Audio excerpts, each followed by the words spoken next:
एहसास बहुत गहरा था। जी हाँ, एक तरफ पुतिन ने युद्ध विराम की पेशकश की तो दूसरी तरफ उनकी सेना ने खरसोन में ताबड़तोड़ हमला किया। बताया जा रहा है कि खरसोन में हुए ताजा हमले में यूक्रेन की सेना को बहुत भारी नुकसान हुआ है।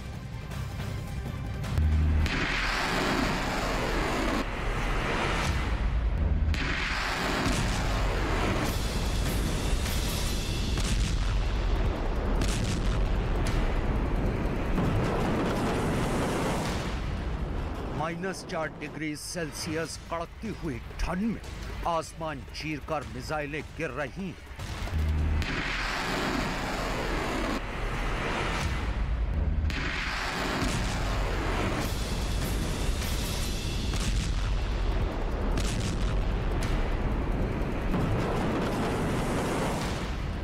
ठंड से जमा खून बम धमाकों गर्मी में सड़कों पर बह रहा है।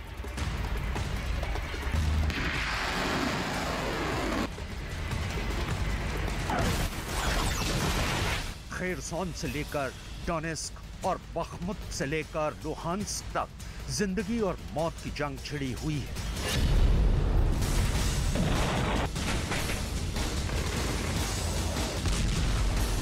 ज़ेलेंस्की अपनी जमीन के एक एक इंच टुकड़े के लिए अपने दिमाग का पूरा जोर लगा दे रहे हैं।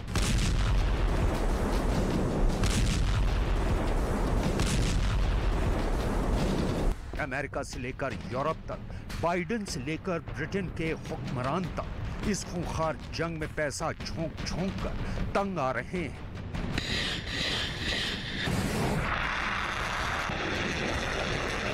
किसी को नहीं पता कि ये जंग कब रुकेगी, किसी को नहीं मालूम कि ये खून खराबा कब थमेगा, और किसी को उम्मीद नहीं थी कि अचानक पुतिन कर देंगे बातचीत की सबसे बड़ी अपील।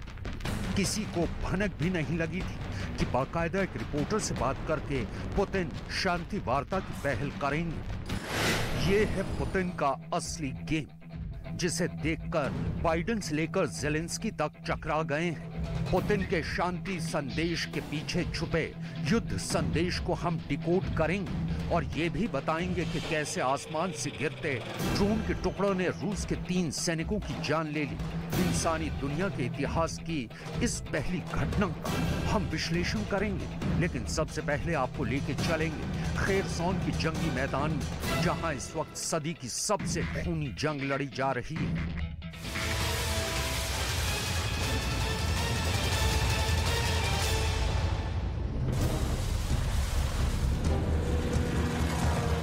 ज़ेलेंस्की ने आरोप ये लगाया है कि खेरसोन के अंदर पुतिन की आर्मी ने ताबड़तोड़ हमले किए हैं। इन हमलों में 10 लोगों की मौत हो गई है और 58 लोग घायल हुए हैं। यूक्रेन की सरकार पुतिन पर आरोप लगा रही है, लेकिन खेरसोन में पुतिन के द्वारा नियुक्त किए गए रूसी गवर्नर व्लादिमीर सल्डो ने कहा है कि कीव ने सैनिकों को शहर में गोलीबारी करने का आदेश दिया था। उन्होंने कहा कि रूस के सशस्त्र बलों को दोष देने के लिए ऐसा किया गया था। ये यूक्रेन की तरफ से एक उकसावे की कार्रवाई थी। दरअसल खेरसोन नीप्रो नदी के 2 इलाकों में बटा हुआ है। यूक्रेन की तरफ वाला इलाका इस वक्त ज़ेलेंस्की के कब्जे में है और क्राइमिया की तरफ वाला इलाका इस वक्त पुतिन के कब्जे में है। 24 फरवरी को जब रूस ने यूक्रेन के खिलाफ युद्ध शुरू किया तो खेरसोन यूक्रेन का पहला शहर था जो रूस के कब्जे में चला गया। लेकिन 3 नवंबर 2022 को रूस की सेना ने खेरसोन के यूक्रेन की तरफ वाला इलाका छोड़ने का ऐलान कर दिया और खेरसोन के प्रशासनिक भवन से अपना रूसी झंडा हटा लिया और सभी सैनिकों को भी शहर छोड़ने और नदी पार करने की सलाह दी। जंग शुरू होने के करीब 8 महीने बाद ज़ेलेंस्की की आर्मी ने खेरसोन के बड़े इलाके पर कब्जा जमा लिया, लेकिन खेरसोन का बड़ा इलाका छोड़ने के बाद भी रूस ने यूक्रेन के ठिकानों पर हमले लगातार जारी रखे हुए हैं।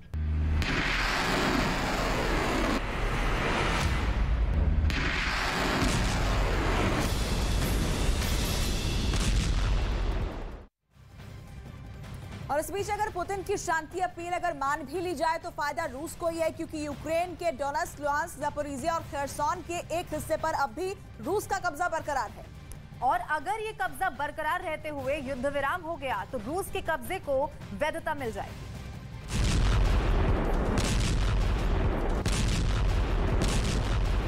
खेरसॉन पर कब्जा रूस के लिए रणनीतिक रूप से बहुत अहम है, क्योंकि खेरसॉन से ही मिकोलिव पर हमला करने का रास्ता खुलता है।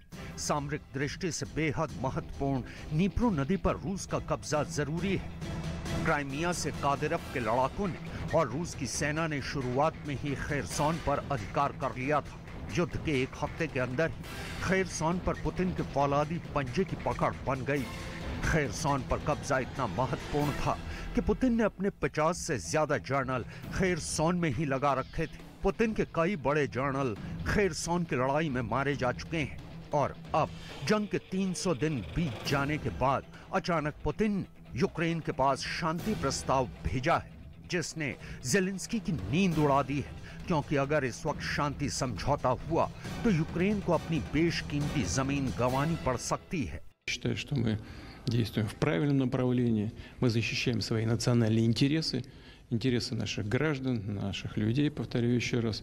И другого выбора, кроме как защита наших граждан, у нас просто нет.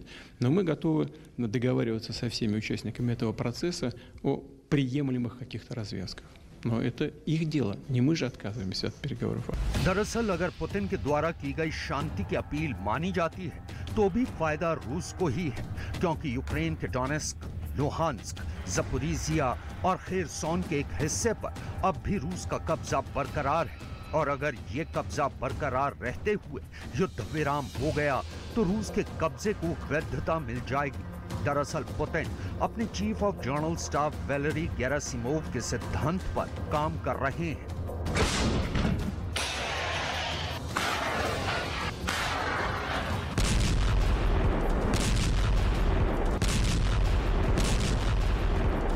जनरल गेरासिमोव ने दुनिया को जबरदस्त मिलिट्री सिद्धांत दिया है, जिसे युद्ध का गेरासिमोव सिद्धांत कहते हैं। इस सिद्धांत के मुताबिक जमीन पर लड़े जा रहे युद्ध के अलावा भी दुश्मन को राजनीतिक और आर्थिक युद्ध में घेरना बहुत जरूरी होता है। गेरासिमोव के मुताबिक युद्ध के साथ साथ हमेशा दुश्मन के साथ शांति वार्ता भी चलाकर रखनी चाहिए, ताकि दुश्मन को हमेशा भ्रम में रखा जा सके।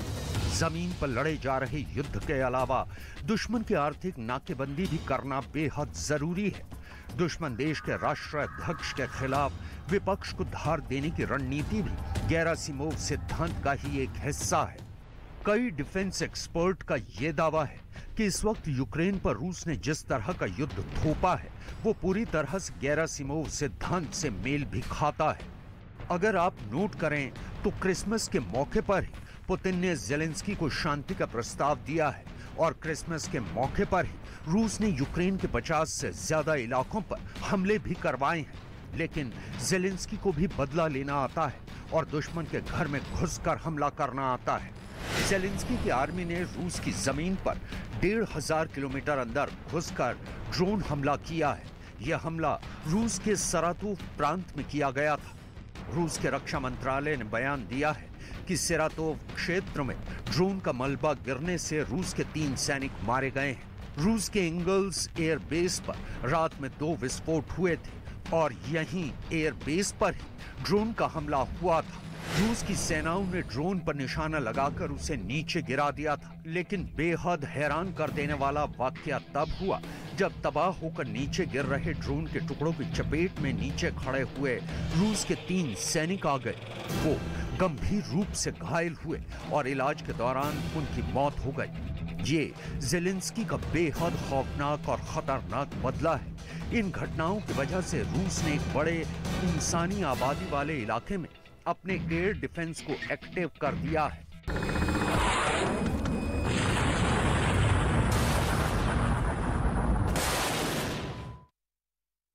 रूस के स्पेशल ऑपरेशन के हेड सुर्गेई सुरोविकिन ने यूक्रेन में अपने सैनिकों को वापस जरूर बुला लिया है, लेकिन वापसी के बाद भी यूक्रेन के लोगों के लिए ये सर्दियां काल बनकर बरस रही है, टूट रही है। जी हां, ठंड से बचने के लिए ही पुतिन की आर्मी ने बेहद चालाकी से खुद को समेट लिया।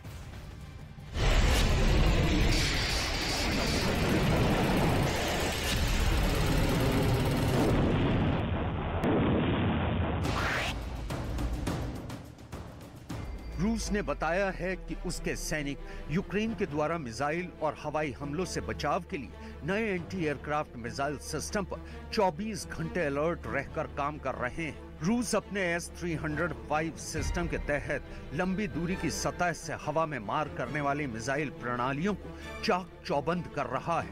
उधर ज़ेलेंस्की ने भी अपने जवानों को सावधान किया है और रूस को चेतावनी दी है। Українці, залишилось кілька днів цього року. Ми маємо бути свідомими, що наш ворог спробує зробити цей час для нас темним і складним. Росія програла цього року все, але намагається компенсувати свої програші зловтіхою своїх пропагандистів після ракетних ударів по нашій країні, по нашій енергетиці. Я знаю, що темрява не заважатиме нам проводити окупантів до нових їхніх поразок, але ми маємо бути готовими до будь-яких сценаріїв. Будь ласка, цими днями дослухайтесь до повітряних тривог. Ще раз, будь ласка, пошукайте і запам'ятайте, де знаходиться найближчий пункт незламності. उधर रूस ने भले ही यूक्रेन के कई प्रांतों को खाली कर दिया है, लेकिन खाली करने से पहले रूस की आर्मी ने यूक्रेन के 1 लाख वर्ग किलोमीटर के इलाके में बारूद बिछा दिया है। ज़ेलेंस्की की आर्मी ने करीब 463 किलोमीटर की बारूदी सुरंग हटा दी है। यूक्रेन का कुल क्षेत्रफल 6 लाख वर्ग किलोमीटर है, यानी यूक्रेन के 6वें हिस्से में अब सिर्फ बारूद ही बारूद है। इस बारूद की सफाई में ही यूक्रेन की काफी ताकत खर्च हो रही है। हालात कुछ ऐसे बन चुके हैं, बिजली घरों की मरम्मत करने के लिए बिजली घरों तक पहुंचने से पहले बारूदी सुरंगों को साफ करना पड़ रहा है। इतनी बड़ी मात्रा में फैली बारूद की चटाई को हटाना किसी भी सेना के लिए आसान नहीं है। रूस के स्पेशल ऑपरेशन के हेड सर्गेई सुरोविकिन ने यूक्रेन में अपने सैनिकों को वापस बुलाया है, लेकिन वापसी के बाद भी यूक्रेन के लोगों के लिए ये सर्दियां काल बनकर टूट रही हैं। ठंड से बचने के लिए ही पुतिन की आर्मी ने बेहद चालाकी से खुद को समेट लिया है। दुनिया की एक बेहद शक्तिशाली फौज भी अपने सैनिकों को ठंड से नहीं मरवा सकती है। इस भयानक ठंड में भी जब यूक्रेन जम गया है, लगातार चल रहे हमलों ने पूरी दुनिया को चौंका दिया है।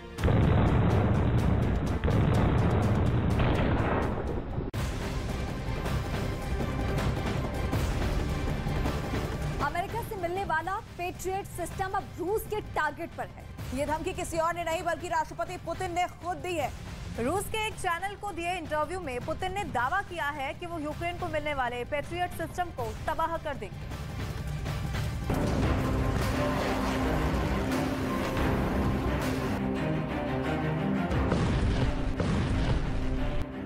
मैदान में डटे यूक्रेन के सपोर्ट में नाटो देशों ने वो सब किया जिसका जिक्र ज़ेलेंस्की ने अपने हर बयान में किया। फ्रांस से मिसाइल मिली, ब्रिटेन से गोला बारूद मिला, जर्मनी ने एयर डिफेंस सिस्टम भेजा,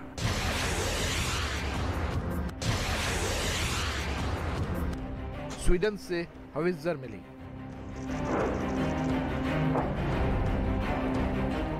नीदरलैंड से रसद आई।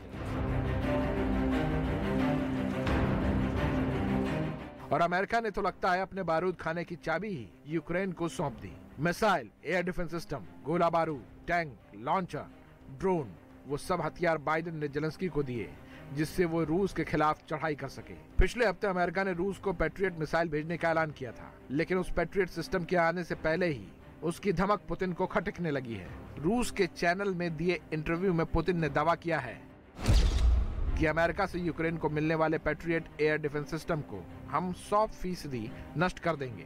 अमेरिका से ये मदद यूक्रेन को नुकसान पहुंचाएगी। पैट्रियट को यूक्रेन का ब्रह्मास्त्र कहा जाता है। दावा किया जा रहा है कि पैट्रियट के यूक्रेन की जमीन पर सेट होते ही रूस की सेना का कीव घुसना नामुमकिन हो जाएगा। पैट्रियट के लगते ही कीव में एक परिंदा भी पर नहीं मार सकेगा। इसके आते ही मॉस्को उल्टा टारगेट पर होगा। पश्चिमी मीडिया की खबरों की माने तो पैट्रियट को तबाह करने के लिए रूस की सेना ईरानी ड्रोन और मिसाइल का इस्तेमाल कर सकती है। क्रिसमस के दिन रूस ने यूक्रेन की 65 बस्तियों में तबाही मचाई। रूस की सेना ने MLR के साथ कुपियांस्क, खार्किव में 10 से ज्यादा बार गोलाबारी की, जिस पर यूक्रेन की सेना ने मुंहतोड़ जवाब दिया।